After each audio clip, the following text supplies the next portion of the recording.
La Zona Cero.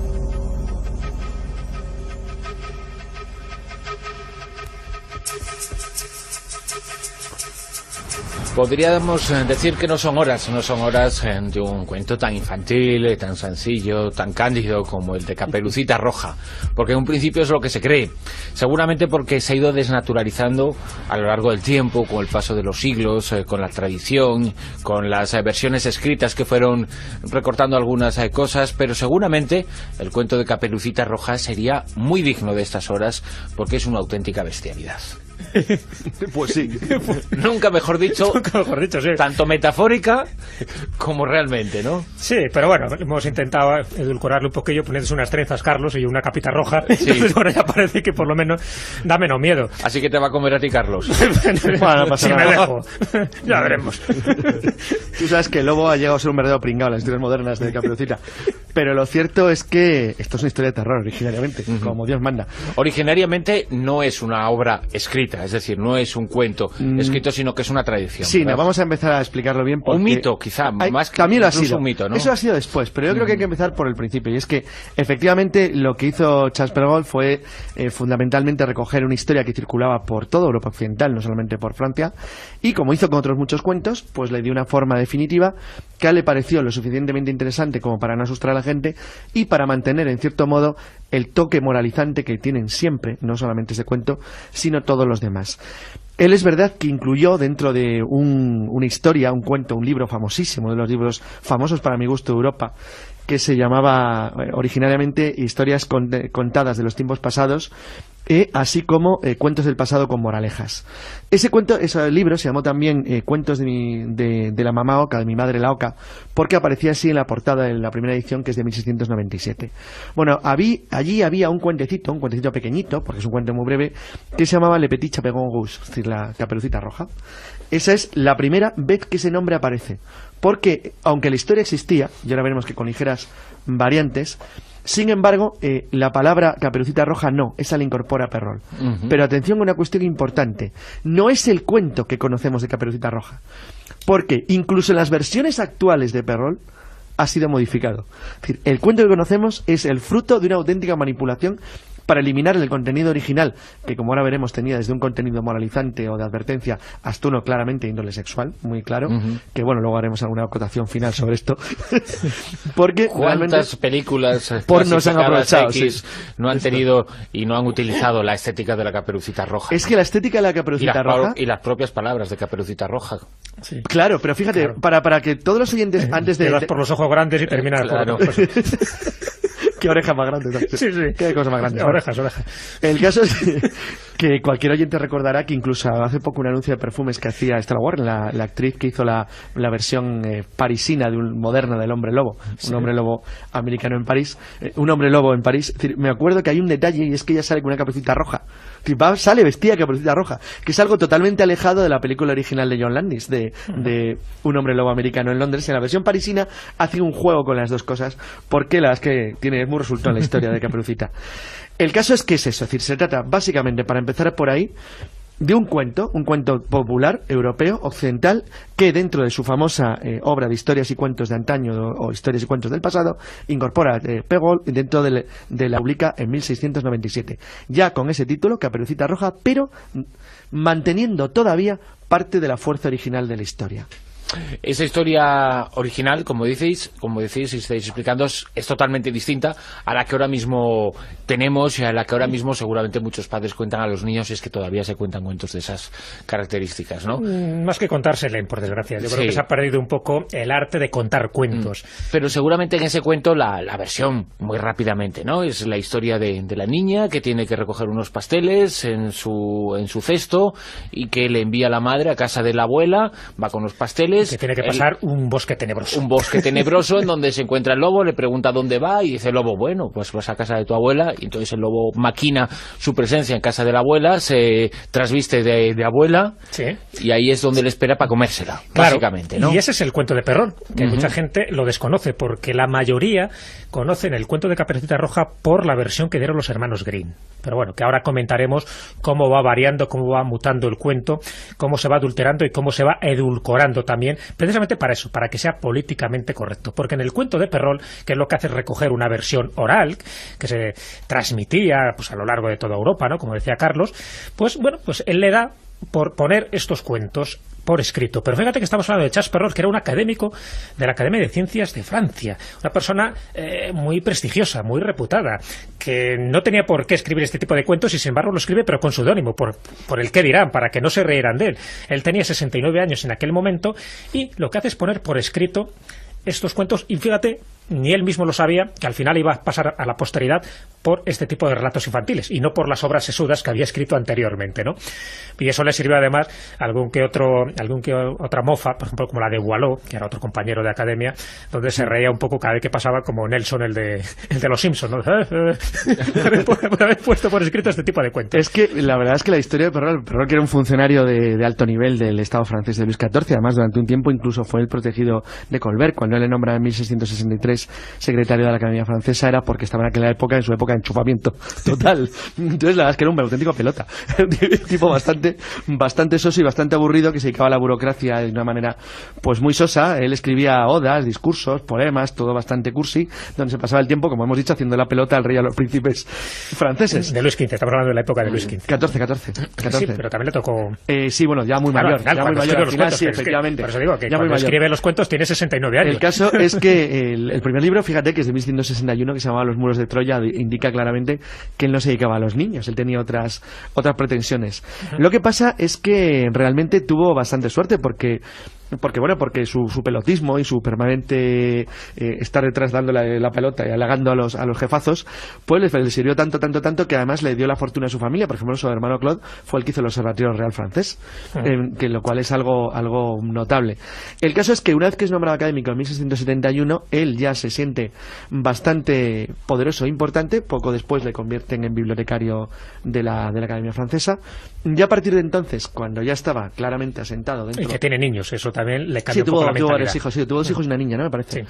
Bueno, el caso es que ya asentado en el Estado francés, cuando decide por qué no recoger todas las fábulas que circulaban por todos los pueblos europeos, él en concreto obviamente en Francia, y hacer con ellos una versión nueva, orientada a los niños, pero que mantuviera 2 cosas, a ver si ahí estamos todos de acuerdo, 2 cosas esenciales de las historias medievales de cuentos europeos. Los cuentos europeos medievales tienen para mí 2 características fundamentales. Siempre son conservadores, o diríamos reaccionarios, siempre. Su mentalidad siempre es claramente retrógrada y siempre son claramente amenazadores. Son moralizantes por el miedo. Es decir, siempre buscan asustar. En una sociedad, por cierto, que asustaba bastante todavía. Sí. Y aquí entramos un poco en el meollo de la cuestión, es decir, cómo termina realmente el cuento original de Caperucita Roja. Exacto, porque quizás los primeros pasos... Todos son conocidos, sí. Todos son más o menos los mismos. Lo que cambia y lo que se va transformando con el paso del tiempo son, bueno, pues las últimas escenas del cuento. La última escena. Entonces, en la versión reducida, y tan reducida como que lo que has contado prácticamente es el cuento. Es que el cuento tiene una página. No tiene mucho más, ¿no? El cuento original estamos hablando, ¿no? Bueno, pues al final el lobo se zampa a la abuela y cuando llega Caperucita y le haces interrogatorio de 3er grado, pues acaba zampando por preguntona, ¿no? Y también muere. Y ahí se termina el cuento. Y ahí es donde aparece una moraleja de Charles Perrault, que, bueno, pues lo que hace es como una conclusión moralizante, y lo que te dice, y leo textualmente, es decir, bueno, pues este cuento está dedicado a las jóvenes doncellas de lo peligroso que resulta hablar con ciertos lobos complacientes y suaves que siguen a las tiernas doncellas hasta las casas y las callejuelas. Y ay, ¿quién no sabe que estos melosos lobos son entre todos los lobos los más peligrosos? Así termina el cuento. Pero fíjate que... Pero esa parte ya no está. Claro que no está. Pero estamos hablando de la verdadera historia de Caperucita Roja. Esta es la parte más interesante del cuento, junto con otra, y es que la gente, hay una parte del cuento que en el original de Perrault sí está, porque formaba parte de la tradición. Fijaros que la advertencia es fantástica, la advertencia de moraleja final, y es que Caperucita se acuesta en la cama desnuda, con el lobo. Claro, porque el lobo no es de fauces, es de otro tipo de lobo. Claro, pero eso sí se mantiene, ese pequeño detalle tan importante en la historia medieval.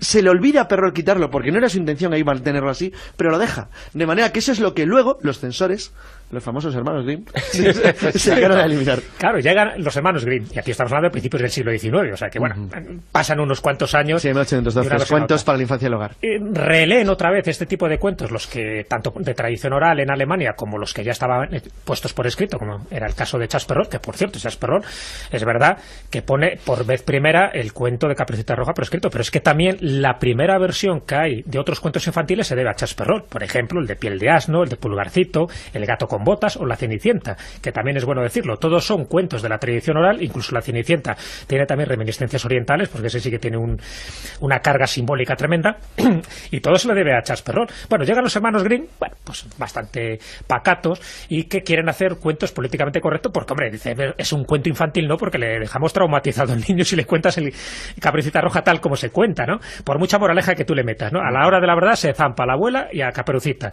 Y entonces meten a un tercer personaje, o a un cuarto personaje, se podría decir. ¿Y sabes qué personaje es? El cazador. Un leñador, sí, del bosque. O un leñador, bueno. Sí, somos las versiones cazador y leñador, sí. Porque realmente hacen dos versiones. Una parte que no les resulta muy bien.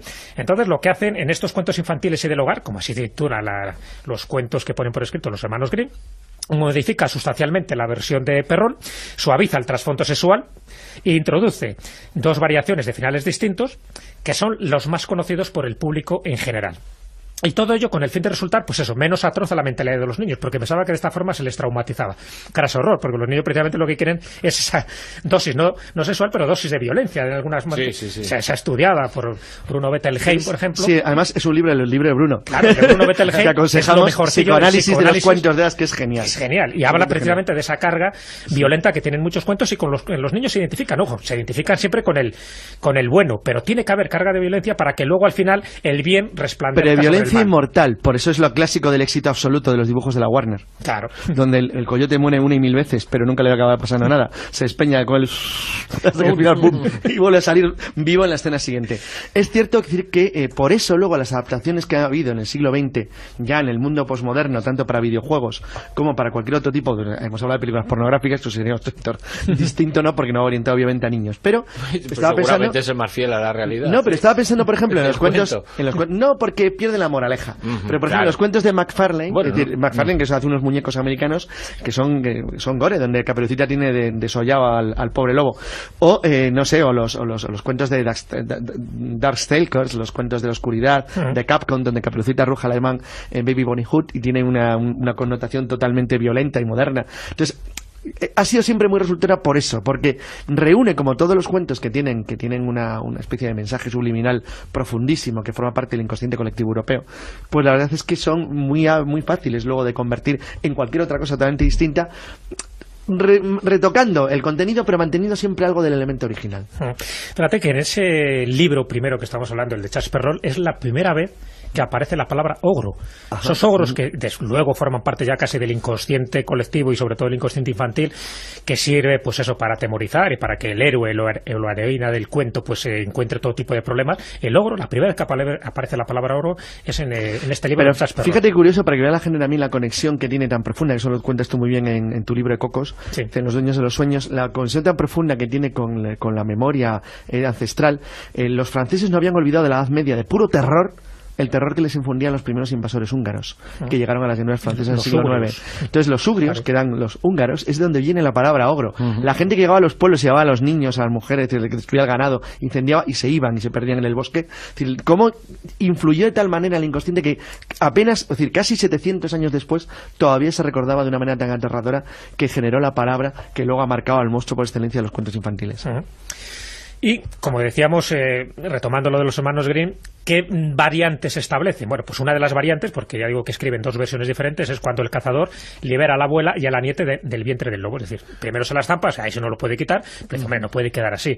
Así que va el cazador y mata al lobo primero, le abre, fíjate, el lobo también todas las consecuencias que tiene como animal depredador, fiero, el que atemorizaba un poco a los pueblos, el que robaba al ganado. Es decir, que siempre el lobo tiene esa especie de connotación pavorosa que luego se utiliza en los cuentos infantiles. Bueno, pues los hermanos Grimm le quitan ese tipo de carga maliciosa y cuando le abre el vientre al lobo sale la abuela y la nieta contentas y felices como unas lombrices.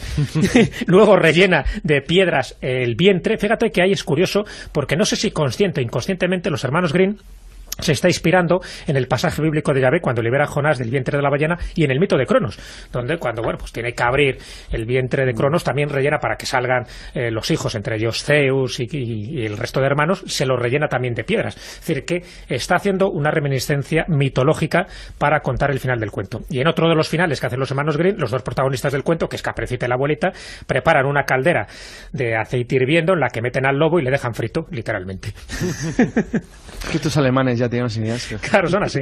Pero cuando Charles Perrault escribe el cuento y ya le da forma escrita, él ya seguramente quita algunas cosas que no encajan con lo que, bueno, él quiere transmitir, porque en esa tradición oral, como en toda tradición oral, existirían infinidad de versiones. En la tradición oral, por ejemplo, no se llama Caperucita Roja, o sea, claro, no, el nombre lo puso él. Sí, pone el nombre. O sea, antes y le da una figura, porque era una niñita muy guapa, muy mona, pero le da una figura estética, le da una imagen. La imagen es fantástico para un cuento, porque la imagen es lo que determina luego la continuidad de los cuentos. Es decir, Cenicienta no sería Cenicienta sin la imagen de Disney, por ejemplo, porque la imagen de Cenicienta, por ejemplo, es muy moderna, es una imagen ya gráfica del cine, no es una imagen de cuentos donde cambia muchísimo. O por ejemplo, la varita del hada, de la hada madrina de Cenicienta, es una idea claramente de las hadas anglosajonas, de las fics anglosajonas, de un mundo, de un tipo de mitología que no venía o no formaba parte del cuento original. Como ahora veremos, existen incluso versiones españolas de Caperucita Roja que forman parte de la tradición mítica europea. Pero seguramente lo que sí que toca ese relato, el original, la tradición oral, y luego lo que después quedó por escrito, aunque esa no fuera la intención, es que se acarician ciertas fibras que están en los arquetipos, que están en las leyendas. Es decir, el lobo como un animal peligroso, depredador, peligroso, que tiene entre sus objetivos atacar al ser humano, la niña inocente y que confiada, se adentra en lugares siniestros, esa advertencia, ese elemento de advertencia. El pueblo de donde ella sale como un lugar seguro, es decir, lo urbano como algo seguro y lo rural, el bosque, como algo inseguro. Es decir, una serie de elementos que forman parte de lo que están los arquetipos, lo que están en muchas leyendas, pero sin embargo después el cuento presenta una serie de incoherencias de esas que seguramente cuando los niños las escuchan preguntan, oye, ¿y por qué el lobo no se ha comido a la niña en mitad del camino y lo que ha hecho es que continúe el camino y el correr más rápido para llegar a la cama de la abuela? Convencerla. Eso es la moraleja del cuento. La moraleja del cuento es que la niña atiende al lobo. Es decir, por eso el final del cuento de Perrault es tan fantástico y tan estupendo, porque Perrault le da el toque moral, pero lo que hace es una recopilación moralizante, es un trabajo técnico, para convertir el cuento en lo que él quiere convertirlo, que es una de las funciones o fondos, porque lo que te has contado es el fondo psicológico del cuento, pero lo que Perrault le da es el toque moral, es decir, lo que quiere hacer con el cuento. Claro, fíjate que además has tocado uno de los puntos esenciales en los cuentos infantiles. Primero, en la carga de simbolismo que tiene muchísimos cuentos. Fíjate que el de Caperucita Roja no es el que más simbolismo tiene, muchísimo más tiene Blancanieves y los 7 enanitos y Cenicienta. O sea, son cuentos desde un punto de vista esotérico y simbólico fenomenal. Incluso el gato con botas. Claro, incluso el gato con botas. Este es el que menos tiene, pero bueno, tiene una carga simbólica y tú, Bruno, lo acabas de citar muy bien. Luego tienen también una carga pavorosa. Son cuentos en general crueles, los cuentos infantiles. Bueno, el que más sin duda alguna, y este pertenece al grupo de los Grimm, es sin duda alguna Hansel y Gretel, que es un cuento. Claro, o el de Barba Azul también. O sea, es tremendo. Entonces, eso es algo que se ha intentado obviar, por lo menos en distintas versiones posteriores, no solo con los hermanos Grimm, sino posteriormente. Por citar un libro que se publicó no hace demasiados años, que es muy curioso porque está hecho deliberadamente así, se titula Cuentos infantiles políticamente correctos, y está escrito por James Fitz Gardner. Bueno, pues lo que hace es quitar a estos cuentos pues toda la carga sexista, racista o nacionalista, es decir, lo que intenta es hacerle de lo más edulcorados y políticamente correctos, y uno de ellos, los que utiliza o recrea, es el Caperucita Roja, y entre los diálogos que se cuentan en esta obra de James Fitz Gardner, por ejemplo, dice: no sé si sabes, querida, dice el lobo, que es peligroso para una niña pequeña como tú recorrer sola estos bosques. Y Caperucita responde: encuentro esta observación sexista y en extremo insultante, pero haré caso omiso de ella debido a tu tradicional condición de proscrito social. Así que bueno, genial el libro, porque como se le ha criticado muchas veces a este tipo de autores, diciendo, por ejemplo, las nanas infantiles, como cantas una nana infantil de duérmete niño, duerme, que viene el coco, que se come a los niños que duermen poco, y dice, hombre, ¿cómo se va a dormir así? Porque el niño no entiende lo que le estás diciendo. Claro. O sea que hay una carga violenta en muchos de estos cuentos que no son conscientes a veces ni los autores o los recopiladores de cuentos ni los padres cuando se lo cuentan. Entonces por eso después hay gente como James Philip Garner que hace estos cuentos políticamente correctos para que no se moleste nadie. Claro, al final se molesta todo el mundo. Creo que tenías que hacer alguna cita, por lo menos alguna versión española. Eso quería antes de finalizar este monográfico. Sí. Creo que es de rigor. Sí, claro, porque bueno, al final, como es lógico, ¿no? Las variantes de Caperucita Roja pues transmitieron por toda Europa, y a España también llegan, aparte de la Caperucita Roja, la tradicional, la convencional, la que acabamos de contar, con versión o sin versión de los hermanos Grimm. El hecho es que, bueno, pues van llegando cambiadas y como ajustadas, ¿no? En función también de los mitos y de las leyendas locales. Entonces, hay una que he encontrado en Gijón, donde las madres metían miedo antaño, ahora ya no meten miedo con estas cosas, pero bueno, en Gijón las madres metían miedo con María les Campanilles, que así se llamaba este personaje femenino representada como una calavera y unas manos descarnadas que asomaban en un sudario. Entonces, bueno, ¿qué es lo que cuenta la leyenda popular? Pues que aquellos niños que se portaban mal les cogía, les arrastraba y les llevaba desde la cama hasta saber dónde, ¿no? Pero antes de que eso ocurriera, la niña o el niño le interrogaba como si fuera el cuento de Caperucita. Le decía, ¿qué ojos más grandes tienes? ¿Qué uñas más largas tienes? Así que hasta que llegaba a los dientes, y lógicamente pues en ese momento María les Campanilles aprovechaba la ocasión para tragarse al crío. Es decir, que es curioso, ¿no?, cómo este tipo de variantes siempre permanecen un poco con el mismo final, que también, como ves, es un final terrorífico, pero que en el fondo estaría recogiendo esas mismas raíces antiguas, ancestrales, de los cuentos que se contaban al calor de la lumbre, y que, lejos de ser conciliadores, o por lo menos de ser moralmente correctos, lo que sí que hacían era tener una carga de violencia y violencia sexual en algunos casos, que satisfacían a nuestros antepasados. Y eso es una realidad. Lo que pasa es que por el devenir de la historia se convierten en cuentos infantiles. Y a partir de ahí es cuando entran esas incoherencias, incongruencias, contradicciones que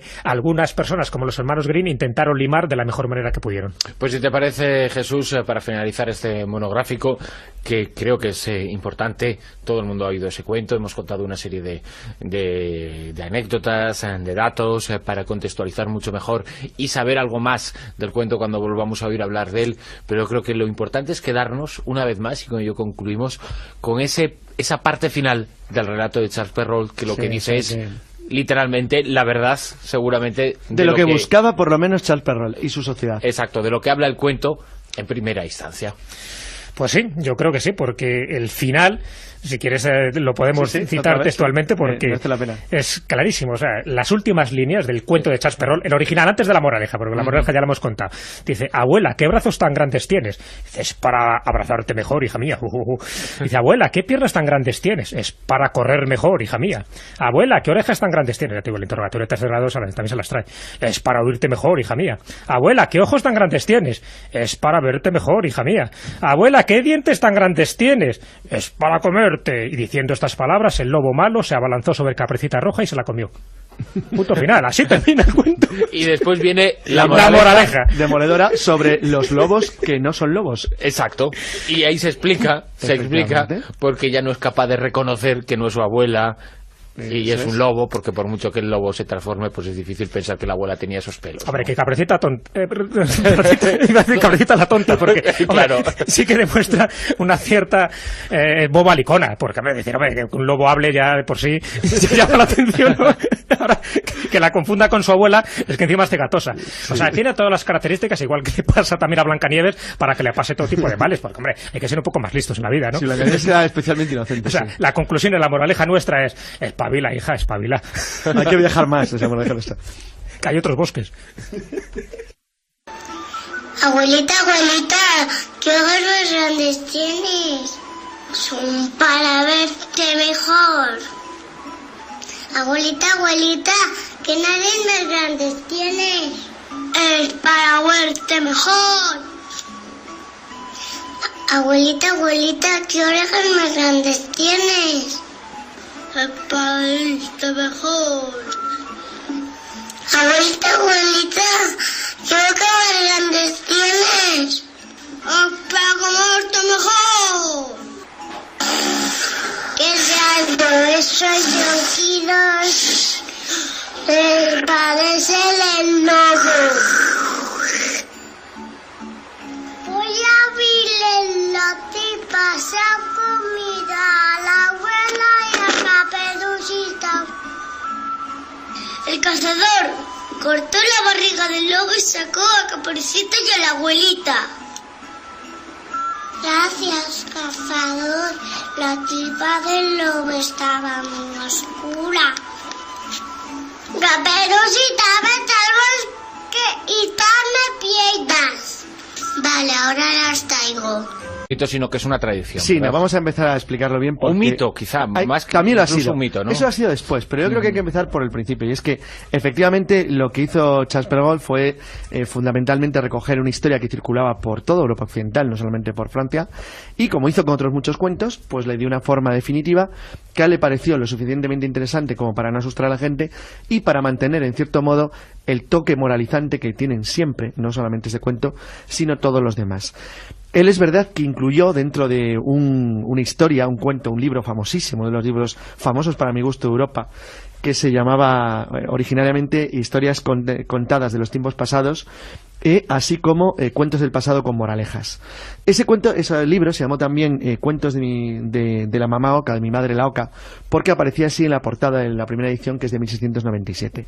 Bueno, allí había un cuentecito pequeñito, porque es un cuento muy breve, que se llamaba Le Petit Chaperon Rouge, es decir, la Caperucita Roja. Esa es la primera vez que ese nombre aparece, porque aunque la historia existía, y ahora veremos que con ligeras variantes, sin embargo, la palabra Caperucita Roja no, esa la incorpora Perrault. La Zona Cero.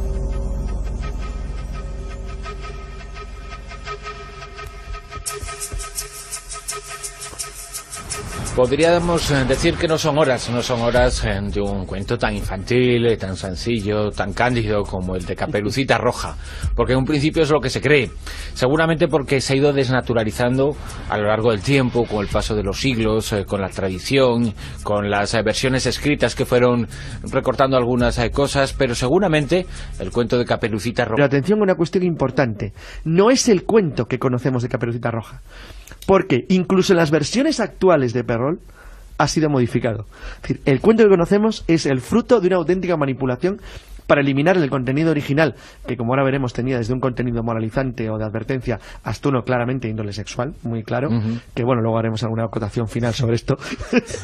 Porque ¿cuántas películas pornos han aprovechado? X no han tenido y no han utilizado la estética de la Caperucita Roja? Es que la estética de la Caperucita Roja... Y las propias palabras de Caperucita Roja.